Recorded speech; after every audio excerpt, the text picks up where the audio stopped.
Painting का effect बनाया उसमें और ये फोटो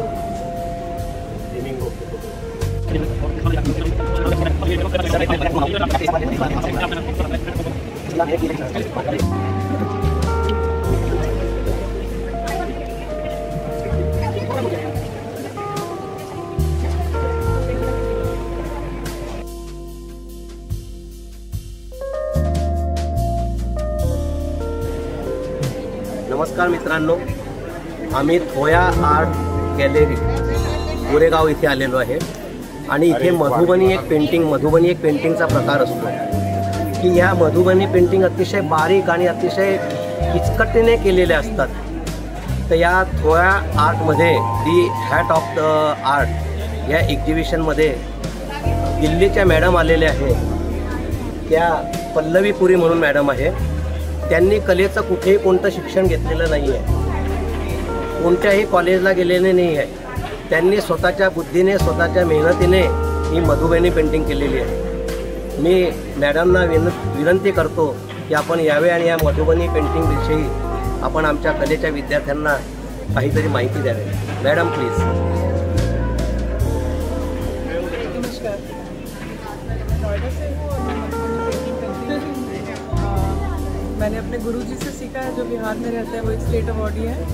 भगवान ठाकुर जी से सीखा है मैंने, और जो भी उनसे सीखा है आज उन्हीं की वजह से मैं यहाँ पे हूँ। मेरे पास ऐसा कुछ भी फाइन आर्ट की डिग्री नहीं है, लेकिन क्या है, बस मैं दिल से बहुत कनेक्टेड हूँ इस आर्ट से। जो भी करती हूँ दिल से करती हूँ और पूरे कॉन्फिडेंस के साथ करती हूँ कि हाँ मैं कर सकती हूँ। कभी ऐसा मत सोचिए कि हम ये नहीं कर सकते हैं। जब तक नहीं हो बिल्कुल कोशिश करते रहिए और आप सभी सब कुछ कर सकते हैं। यही मैं आर्ट स्टूडेंट्स को कहना चाहूँगी कि nothing is impossible, just keep doing it and one day you can do it and you will do it. Thank you so much. Madam, मैं आपसे एक बात पूछना चाहता हूँ कि आपने जो बनाई है आर्ट, आप कोई क्वालिफिकेशन किया इसमें कहीं आज का? मैंने 6 महीने का एक प्रोफेशनल कोर्स किया हुआ है। सिर्फ कोर्स लिया? हाँ, 6 महीने का ऑनलाइन से सीखा था और उसके बाद से मैं बना रही हूँ। वो तो आपका वर्क है, ये ऐसा लगता नहीं है कि आप कुछ भी सीखे नहीं है। कोई भी बोलेगा कि आर्ट कॉलेज की डिग्री लिया है आपने, तो भी डिप्लोमा किया है, क्योंकि आपका ये काम बोलता है। मैं खुद कला शिक्षक हूँ, इसलिए मैं ये चीज़ को जानता हूँ। और आपने जब मैंने आपको पूछा कि आपने कोई डिग्री लिया था, बोले मैंने कुछ भी डिग्री ले ली, इसलिए मैं ताज्जुब में गिर गया। अच्छा, ये मधुबनी पेंटिंग बनाने में आपको सब्जेक्ट कैसे लेते हैं आप? सब्जेक्ट इसमें माइथोलॉजी बेस्ड होता है, बेसिकली देवी देवताओं से या हमारी आम दिनचर्या से कनेक्टेड रहता है। पेड़ पौधे, जंतु जानवर जैसे मोर, मछली, ये सब जो हमारे वास्तु से कनेक्टेड रहते हैं और उनसे हमारे घर में अगर वो तस्वीरें हम रखते हैं तो हमारे को पॉजिटिव वाइब्स आती हैं। तो हम उन चीज़ों से हम प्रेरणा लेते हैं और फिर उनको बनाते हैं। इसमें मतलब फिलॉसफी होती है एक, जिसको अपन डिवाइन टच बोलते हैं। एक डिवाइन टच आपके ड्राइंग में है कि जिससे एक सोचने को मजबूर हो जाता है आदमी। तो आपने हमारे आर्टिस्ट विजन फाउंडेशन को अच्छी बात बताई है।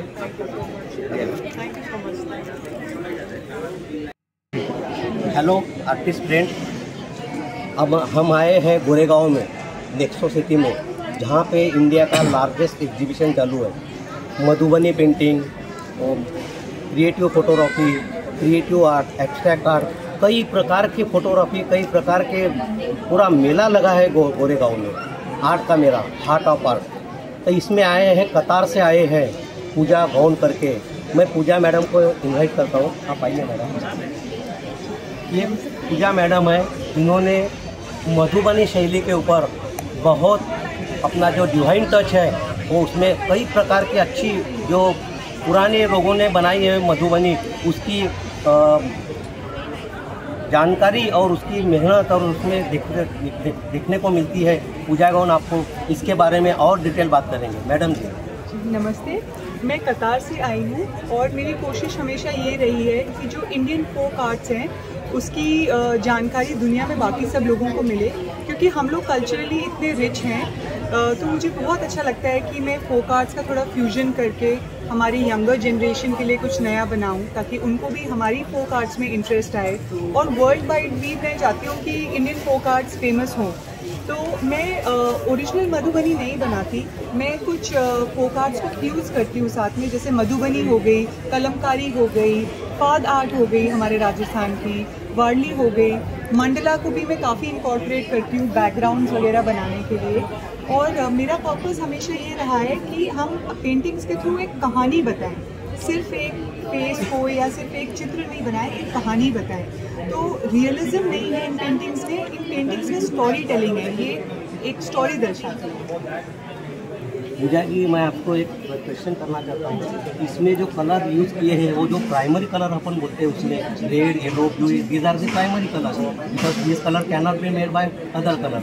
तो इसमें जो कलर आपने यूज़ किए हैं उसका कुछ क्या महत्व होता है मधुबनी में? और दूसरा क्वेश्चन मेरा ये है कि इसमें जो रामायण वगैरह आप हमारे दर्शकों को ज़रा सविस्तर से बताइए। तो इसमें मैंने करीब 10 पेंटिंग बनाई थी जो पूरी रामायण की कहानी दर्शाती हैं। तो काफ़ी लोगों को पसंद आई, तो मुझे बहुत बार ये रामायण की पेंटिंग्स बनानी पड़ी। तो ये उनकी पूरी लाइफ स्टोरी है, जब देवता उनके पास जाते हैं, रिक्वेस्ट करते हैं कि आप प्लीज़ रावण के दहशत से हमें बचाएं, और फिर वो जन्म लेते हैं। और ये सारा हमारा लंका का जो चैप्टर है वो सब दर्शाता है। तो इसकी जो काफ़ी पेंटिंग्स हैं वो अब हैं नहीं, वो सेल ऑफ हो गई, बट इसमें मैंने 10 या 15 पेंटिंग्स बनाई थी। मधुबनी में वैसे तो बहुत ब्राइट कलर्स यूज़ होते हैं, जैसे कि सारे फोक आर्ट्स में हम यूज़ करते हैं, बट मैंने कोशिश करी है कि मैं एक वाइब्रेंट पैलेट यूज़ करूं, और ताकि जो हमारी यंगर जनरेशन है ना, आई कैचिंग लगता है उनको अगर आप बहुत ही ब्राइट कलर्स यूज़ करो, और उनका पैलेट अब बहुत एक्सटेंड कर गया है, प्राइमरी कलर्स से आगे ये लोग पहुँच गए हैं। तो ताकि इनको भी ये हम अट्रैक्ट कर पाएँ, तो हम एक सेकेंडरी पैलेट भी यूज़ करते हैं कलर्स में। पूजा जी आप कतार से आए हैं, कतार से आप इंडिया में आए हैं, तो इंडिया में कैसे माध्यम से आए और आपको कतार में कैसा, इसका क्या वैल्यू और इंडिया में कैसा वैल्यू, इसके बारे में आप बताएं। जी, तो हार्ट ऑफ आर्ट के थ्रू मुझे यहाँ बुलाया गया, और मैं हमेशा से बहुत धार्मिक रही हूँ, और मुझे अपने जो हमारे ग्रंथ हैं, हमारे रामायण है, महाभारत है, उनके ऊपर पेंटिंग बनाना बहुत पसंद है, उनको दर्शाना अपने तरीके से, अपने स्टाइल में। लेकिन ये जो पेंटिंग्स हैं वो कतर में इतनी अप्रिशिएट नहीं होती हैं। कतर में मैं कोशिश करती हूँ जो उनकी लाइफ है वो अपने फोक टेल्स के थ्रू समझाऊँ, बेसिकली अपनी फोक आर्ट के थ्रू समझाऊँ।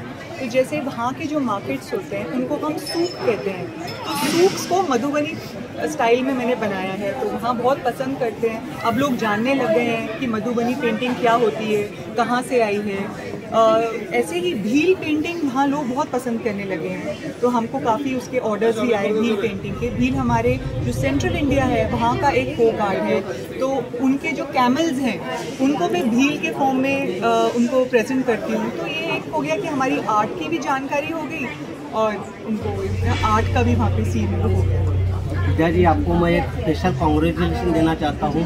अभी मुझे सुनने में आया है कि आपकी पेंटिंग कई 1000 में गई है, तो उसके बारे में बताइए। ये मेरे बहुत दिल के करीब पेंटिंग थी। ये मैंने कैनवस पे नवदुर्गा बनाई थी, 9 फॉर्म्स ऑफ गॉडेस दुर्गा, और इसमें बहुत मेहनत लगी, काफ़ी आंसू पसीना, लेकिन एफर्ट बहुत वर्थ इट था। और मुझे पता था कि ये जाएगी तो किसी बहुत ही कदरदान के पास जाएगी, और आज वही हुआ, और I am very very happy और बहुत खुश हूँ। ऐसे आर्टिस्ट को हम लोगों को मोटिवेशन मिलता है जब कोई हमारा काम पसंद करे, काम लेके जाए।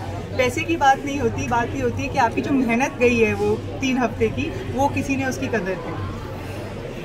आर्टिस्ट विजन फाउंडेशन ये हमारी रजिस्टर्ड संस्था है, जिसे हम AVF कहते हैं। उसके माध्यम से आपने हमारे मुलाकात के लिए आपने जो हमारे 2 बातें बताई हैं, आप आर्ट स्टूडेंट के लिए क्या बताना चाहिए? जो आर्ट कॉलेज में बच्चे पढ़ते हैं उनके लिए आप क्या संदेश देना चाहते हैं? आर्ट स्टूडेंट्स को मैं यही कहना चाहूँगी कि ऐसे बहुत से आर्टिस्ट हैं जिनकी कोई फॉर्मल एजुकेशन नहीं थी आर्ट्स में, लेकिन उन्होंने सिर्फ जो उनके दिल ने कहा वो पेंट किया। तो कभी कभी ना हम रूल्स में बहुत बंध के रह जाते हैं। जब हम रूल्स में बनते हैं तो आर्ट नहीं बनती। इसीलिए आप बिना किसी बंदिश के आर्ट बनाइए, तो फिर वो बहुत सुंदर है। कोई भी एक मॉडरेशन आर्ट में रखना नहीं चाहिए, खुले दिल से अपनी आर्ट को होना चाहिए, अपने आर्ट में हो जाना चाहिए। ये पूजा मैडम का कहना है। मैडम जी शुक्रिया, आपने AVF आर्टिस्ट फाउंडेशन को आपने अपनी मुलाकात दी। Thank you.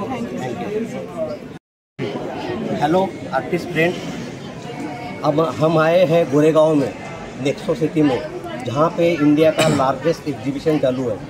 Madhubani painting, creative photography, creative art, abstract art, कई प्रकार की फोटोग्राफी, कई प्रकार के पूरा मेला लगा है गोरेगांव में, आर्ट का मेला, हार्ट ऑफ आर्ट। तो इसमें आए हैं, कतार से आए हैं पूजा गौन करके। मैं पूजा मैडम को इनवाइट करता हूँ, आप आइए मैडम। ये पूजा मैडम है, इन्होंने मधुबनी शैली के ऊपर बहुत अपना जो डिवाइन टच है वो उसमें कई प्रकार की अच्छी जो पुराने लोगों ने बनाई है मधुबनी, उसकी जानकारी और उसकी मेहनत और उसमें देखने को मिलती है। पूजा गौन आपको इसके बारे में और डिटेल बात करेंगे। मैडम जी नमस्ते, मैं कतार से आई हूँ और मेरी कोशिश हमेशा ये रही है कि जो इंडियन फोक आर्ट्स हैं उसकी जानकारी दुनिया में बाकी सब लोगों को मिले, क्योंकि हम लोग कल्चरली इतने रिच हैं। तो मुझे बहुत अच्छा लगता है कि मैं फोक आर्ट्स का थोड़ा फ्यूजन करके हमारी यंगर जनरेशन के लिए कुछ नया बनाऊं, ताकि उनको भी हमारी फोक आर्ट्स में इंटरेस्ट आए और वर्ल्ड वाइड भी मैं चाहती हूँ कि इंडियन फोक आर्ट्स फेमस हों। तो मैं ओरिजिनल मधुबनी नहीं बनाती, मैं कुछ फोक आर्ट्स को फ्यूज़ करती हूँ साथ में, जैसे मधुबनी हो गई, कलमकारी हो गई, फाद आर्ट हो गई हमारे राजस्थान की, वारली हो गई, मंडला को भी मैं काफ़ी इंकॉर्पोरेट करती हूँ बैकग्राउंड्स वगैरह बनाने के लिए। और मेरा पर्पस हमेशा ये रहा है कि हम पेंटिंग्स के थ्रू एक कहानी बताएं, सिर्फ एक फेस को या सिर्फ एक चित्र नहीं बनाएं, एक कहानी बताएं। तो रियलिज्म नहीं है इन पेंटिंग्स में, इन पेंटिंग्स में स्टोरी टेलिंग है, ये एक स्टोरी दर्शाती है। पूजा जी मैं आपको एक क्वेश्चन करना चाहता हूँ। इसमें जो कलर यूज़ किए हैं वो जो प्राइमरी कलर अपन बोलते हैं उसमें red, yellow, blue, these are the primary colour, because this colour cannot be made by other colour. तो इसमें जो कलर आपने यूज़ किए हैं उसका कुछ क्या महत्व होता है मधुबनी में? और दूसरा क्वेश्चन मेरा ये है कि इसमें जो रामायण वगैरह आप हमारे दर्शकों को ज़रा सविस्तर से बताइए। इसमें मैंने करीब 10 पेंटिंग बनाई थी जो पूरी रामायण की कहानी दर्शाती हैं। तो काफ़ी लोगों को पसंद आई, तो मुझे बहुत बार ये रामायण की पेंटिंग्स बनानी पड़ी। तो ये मेरी पूरी लाइफ स्टोरी है। जब देवता उनके पास जाते हैं, रिक्वेस्ट करते हैं कि आप प्लीज़ रावण के दहशत से हमें बचाएं, और फिर वो जन्म लेते हैं। और ये सारा हमारा लंका का जो चैप्टर है वो सब दर्शाता है। तो इसकी जो काफ़ी पेंटिंग्स हैं वो अब हैं नहीं, वो सेल ऑफ हो गई, बट इसमें मैंने 10 या 15 पेंटिंग्स बनाई थी। मधुबनी में वैसे तो बहुत ब्राइट कलर्स यूज़ होते हैं, जैसे कि सारे फोक आर्ट्स में हम यूज़ करते हैं, बट मैंने कोशिश करी है कि मैं एक वाइब्रेंट पैलेट यूज़ करूं, और ताकि जो हमारी यंगर जनरेशन है ना, आई कैचिंग लगता है उनको अगर आप बहुत ही ब्राइट कलर्स यूज़ करो, और उनका पैलेट अब बहुत एक्सटेंड कर गया है, प्राइमरी कलर्स से आगे ये लोग पहुँच गए हैं। तो ताकि इनको भी ये हम अट्रैक्ट कर पाएँ, तो हम एक सेकेंडरी पैलेट भी यूज़ करते हैं कलर्स में। पूजा जी आप कतार से आए हैं, कतार से आप इंडिया में आए हैं, तो इंडिया में कैसे माध्यम से आए और आपको कतार में कैसा, इसका क्या वैल्यू और इंडिया में कैसा वैल्यू, इसके बारे में आप बताएं। जी, तो हार्ट ऑफ आर्ट के थ्रू मुझे यहाँ बुलाया गया, और मैं हमेशा से बहुत धार्मिक रही हूँ, और मुझे अपने जो हमारे ग्रंथ हैं, हमारे रामायण है, महाभारत है, उनके ऊपर पेंटिंग बनाना बहुत पसंद है, उनको दर्शाना अपने तरीके से, अपने स्टाइल में। लेकिन ये जो पेंटिंग्स हैं वो कतर में इतनी अप्रिशिएट नहीं होती हैं। कतर में मैं कोशिश करती हूँ जो उनकी लाइफ है वो अपने फोक टेल्स के थ्रू समझाऊँ, बेसिकली अपनी फोक आर्ट के थ्रू समझाऊँ।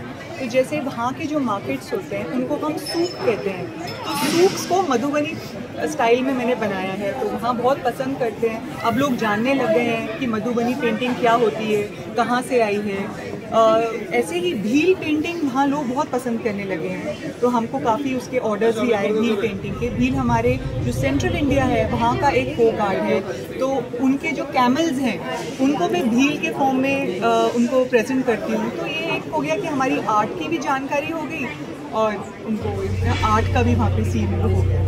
विद्या जी, आपको मैं एक स्पेशल कॉन्ग्रेचुलेशन देना चाहता हूँ। अभी मुझे सुनने में आया है कि आपकी पेंटिंग कई 1000 में गई है, तो उसके बारे में बताइए। ये मेरे बहुत दिल के करीब पेंटिंग थी। ये मैंने कैनवस पे नवदुर्गा बनाई थी, 9 फॉर्म्स ऑफ गॉडेस दुर्गा, और इसमें बहुत मेहनत लगी, काफ़ी आंसू पसीना, लेकिन एफर्ट बहुत वर्थ इट था। और मुझे पता था कि ये जाएगी तो किसी बहुत ही कदरदान के पास जाएगी, और आज वही हुआ।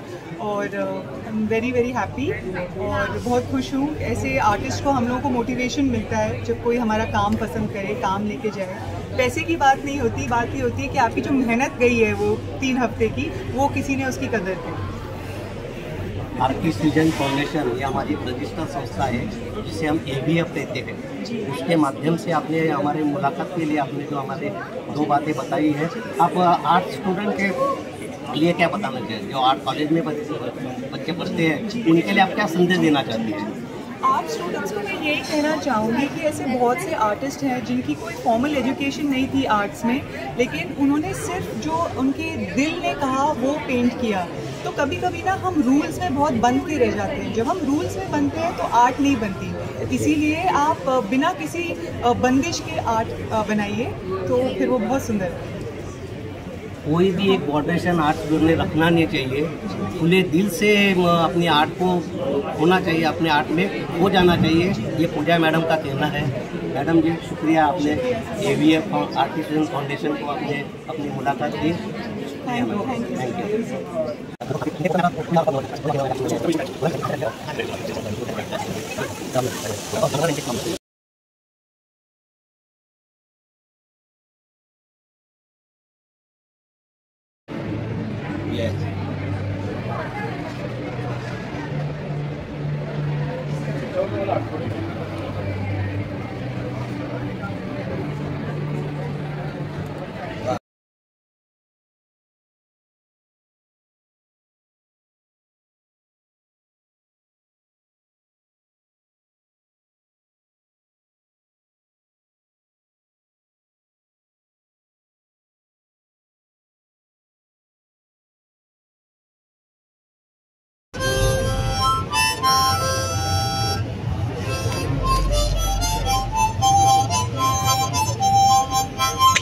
क्या बात है सर, वाह, ग्रेट सर।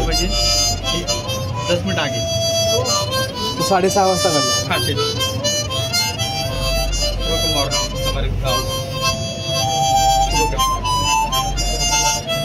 शुभ माना जाता है। वापस पड़ेगी मिलता नहीं दिखने में, तो मैम ऐसा दिखेगा रोड पे ऐसा खड़े होकर नहीं। Great sir, great great.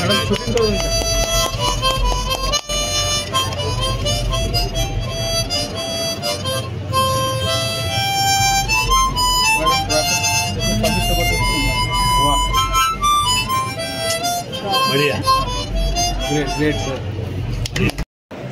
International collage artist sir, आपलं नाव? आदिश जैन म्हणून त्यांचे 3 ते 4 वेळा जहांगीरमध्ये प्रदर्शन झालेले आहे, आणि अशी कोणतीच एक कंट्री सुटलेली नाही आहे जगातली की तिथे त्यांच्या कोलाजचे प्रदर्शन झालेले नाही आहे। अप्रतिम कोलाज की जे मी अजूनपर्यंत पाहिले नाही, आणि मी तुम्हाला मित्रांनो सांगतो, मी त्यांना आजपासून गुरु मानलेला आहे। सर आज मेरे गुरु, मुझे आप जैसा काम आएगा ऐसा कर दो बस सर। मैं आपसे रिक्वेस्ट करता हूँ, आप मुझे ऑटोग्राफ दीजिए सर, और आपको मुझे एक मैसेज दीजिए सर प्लीज़। ये मेरे ज़िंदगी के लिए मैं बचा के रखूँगा सर, तो हो जाने दो, हिम्मत की मेल नहीं है प्लीज़ सर।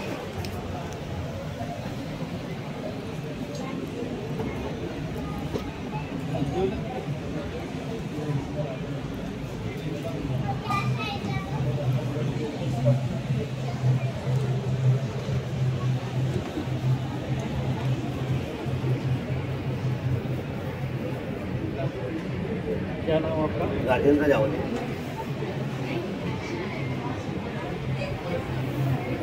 सर सर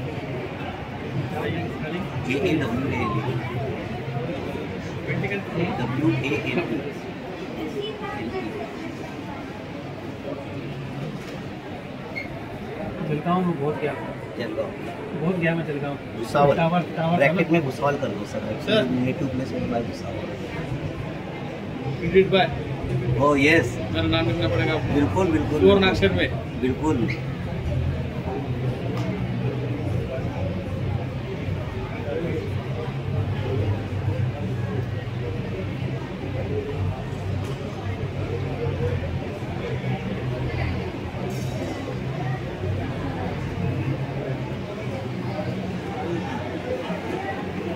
सरांच्या ज्या कोलाज आहे जगामध्ये लाखो रुपयाच्या किमतीने त्यांच्या पेंटिंग आज विकल्या गेलेल्या आहे आणि त्यांच्या घरामध्ये 20,000ची रद्दी की जे मुंबईमधले जेवढेही कबाडी आहे जेवढेही भंगारवाले आहे त्यांच्याकडनं पोत्यांनी ते पुस्तकं घेऊन जातात आणि अफलातून अप्रतिम की माझ्या तो त्याचे शब्दच नाही आहे असे कोलाज त्यांनी केलेले आहे की ते एक एक कोलाज पाहिल्यावर माणसाच्या डोक्याला काम लागतं असे हे आर्टिस्ट आज माझ्या स्टॉलला आले हे माझं नशीब आहे आणि आज मला ते ऑटोग्राफ देऊन राहिलेले आहे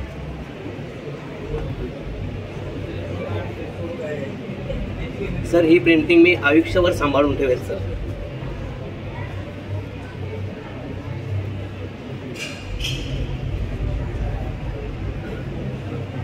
सहीवर थोडं दबायचं सहीवर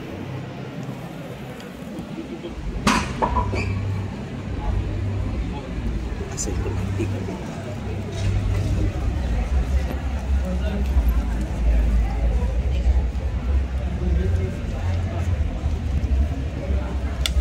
थैंक यू सर आइए सर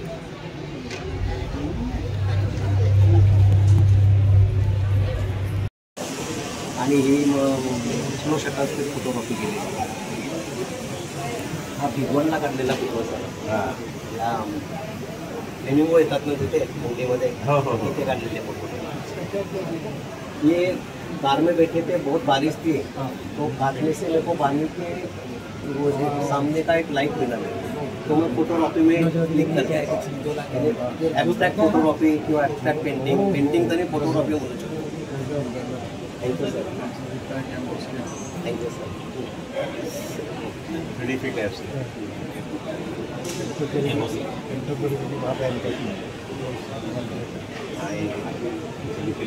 मैं दे रहा हूँ इतने बहुत इम्प्रेस हुए हैं और इतना बढ़िया इंस्ट्रूमेंट है आप तबले के साथ में हारमोनियम के साथ में गिटार के साथ में ले सकते हैं ये ऐसे बजता है बजाओ क्या बात है